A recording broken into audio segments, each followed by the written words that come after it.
Thank you all so much for stopping by today. So today I want to take you with me along as I continue to check off some of my things on my to-do list. I like putting a check mark by things.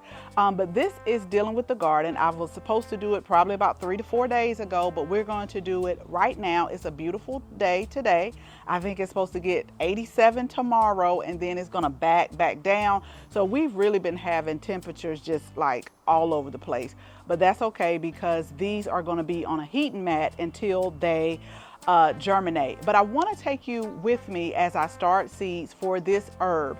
Now let me tell you, we grow herbs in the garden for culinary uses, and then we also grow them for medicinal uses or plant medicines. And sometimes from year to year, my favorites can change. But what I can say about this herb, probably for about the last 3 years, it has been my absolute favorite, and I'm running out of it.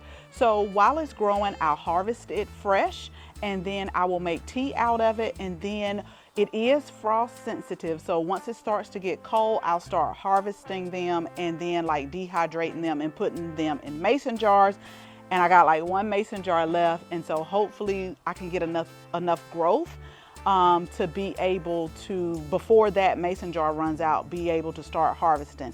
And before you ask, these plants will be going with me. We're planting 4 different varieties. I've only grown 1 before, and I've been reading up and looking at the different varieties. One of them actually grows to about 5 to 7 feet tall, but it is a heat-loving herb.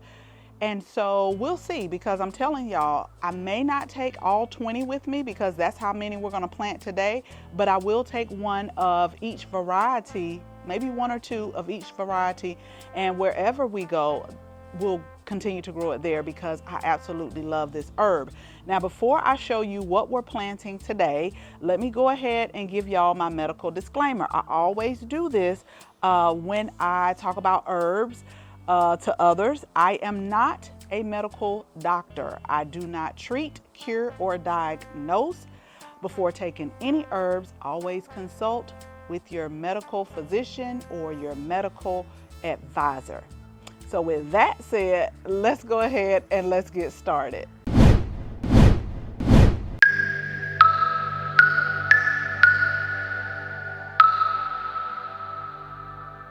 So this right here is Tulsi, and some of you may know it as holy basil. Now we grow the regular basil, the one that you make the pesto with, and sometimes use it in a lot of Italian dishes.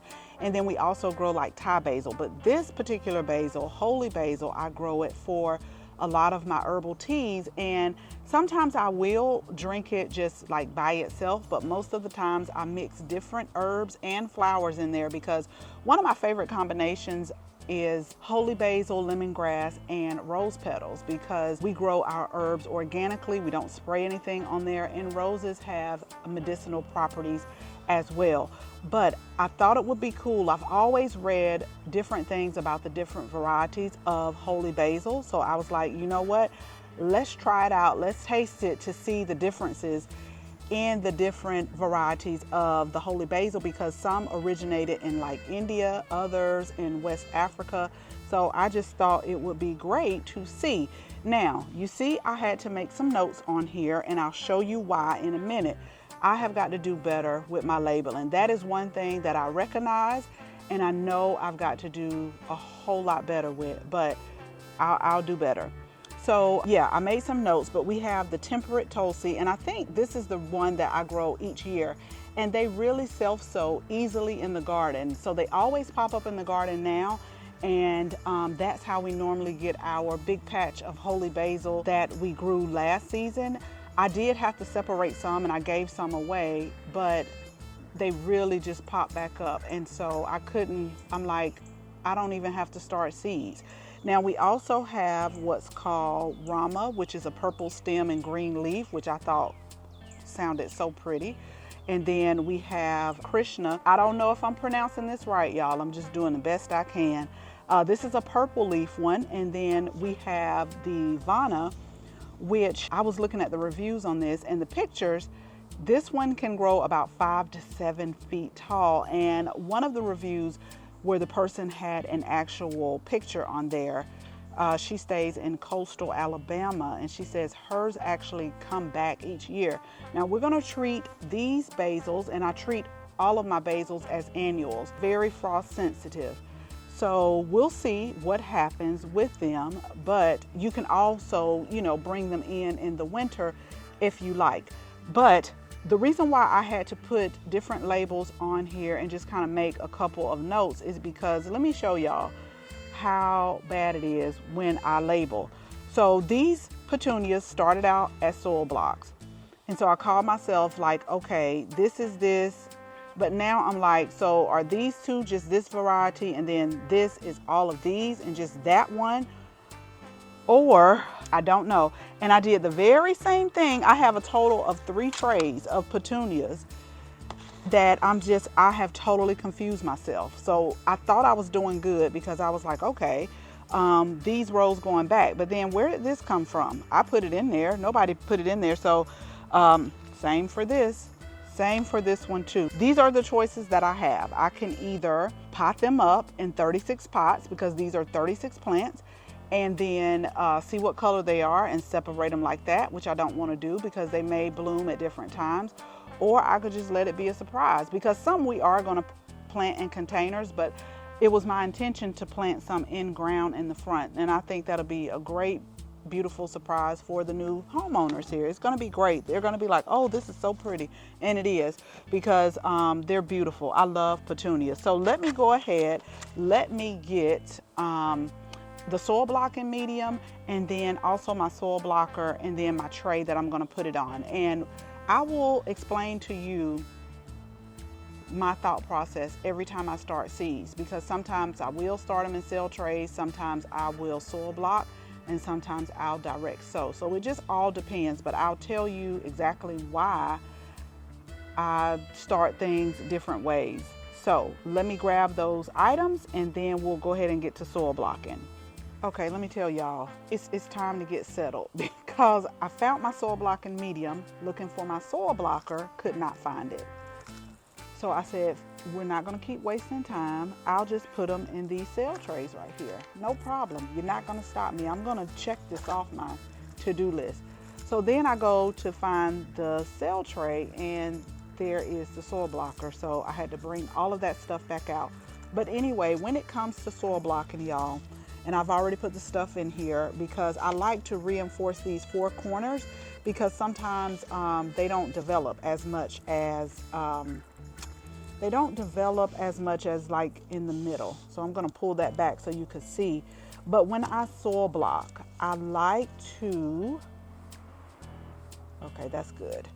So when I soil block, I like to do this for tiny seeds, because this is like 1/2 inch. They have the little indention that you can put it on. And I always say with soil blocking like this, if all of them germinate 100%, you'll have 20 plants. Like these are 20 potential plants. And they do save space, because I can put 60 of those on this little tray.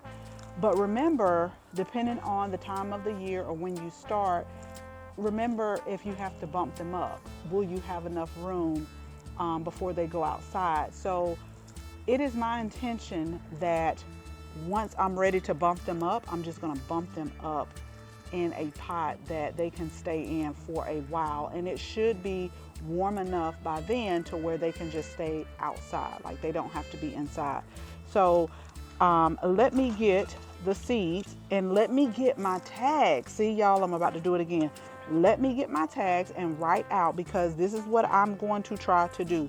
I'm going to take the tags, and for each one, I'm just going to put them like in between. So we'll have 1, 2, 3, 4 varieties with this tag going up front. So we'll see how that works out.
little bit closer so that you can see. And actually these are not that bad. I have sowed seeds way smaller than this, where they actually look like just a fleck of dust or something. But these you can kind of see, you can see where some are like a brownish color, and then these are the ones that I normally grow that are like black, and the other ones are brown. But anyway, I'm going to sprinkle just a little bit of vermiculite on here.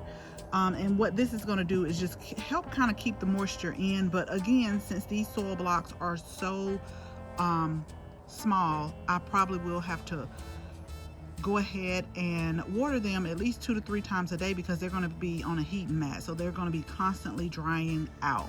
So we can go ahead and check our list off. So we're done with the holy basil. I will keep you all posted on when it germinates, when we repot it up, but I'm really looking forward to seeing the different varieties and tasting the difference, and I always let you know what I come up with or what I think about it. So as always, thank you all so much for watching this video. Make sure you share this video with your family and your friends. If you're not a subscriber, go ahead, tap the subscribe button, and then also tap the bell so that you can receive notification each and every time we upload a new video. Again, thank you all so much for watching, and until the next video, bye bye.